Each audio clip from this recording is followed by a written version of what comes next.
કલ્પના કરો કે તમે જમીનની નીચે 300 ફૂટ નીચે અંધારામાં ફસાયેલ હોય અને અચાનક જ ચારે બાજુથી લાખો લીટર પાણી ઘસી આવે। 13 નવેમ્બર 1989ના રોજ પશ્ચિમ બંગાળની મહાબીર ખાણમાં 65 મજૂરો સામે મોત સાક્ષાત ઊભું હતું। પણ ત્યારે જ એક માણસે એવું કર્યું કે જે આખી દુનિયા માટે એક મિસાલ બની ગયું। રાણીગંજની આ ખાણમાં રોજની જેમ જ કામ ચાલતું હતું। અચાનક બ્લાસ્ટિંગ દરમિયાન દિવાલ તૂટી પડી અને પાણીનું પૂર આવ્યું।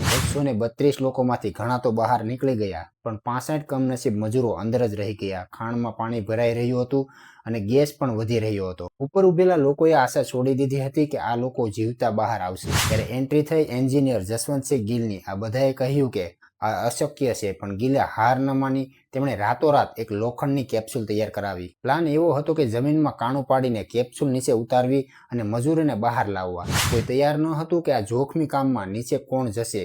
ગિલે કહ્યું, હું પોતે જઈશ। એક મિનિટ કિંમતી હતી। ગિલ કેપ્સ્યુલમાં બેસીને નીચે ગયા, પણ એક પછી એક ગિલે તમામ 65 મજૂરોને એક નાનકડી કેપ્સ્યુલ દ્વારા સુરક્ષિત બહાર કાઢ્યા। જ્યારે છેલ્લો મજૂર બહાર આવ્યો ત્યારે આખું રાણીગંજ ગિલ સાહેબના નારાથી ગુંજી ઉઠ્યું હતું। આ માત્ર એક રેસ્ક્યુ ઓપરેશન ન હતું, આ એક માણસના અતૂટ વિશ્વાસની જીત હતી। ભારત સરકારે તેમને સર્વસ્વ એવોર્ડ આપ્યો અને આજે પણ તેમને કેપ્સ્યુલ ગિલ તરીકે ઓળખાવવામાં આવે છે।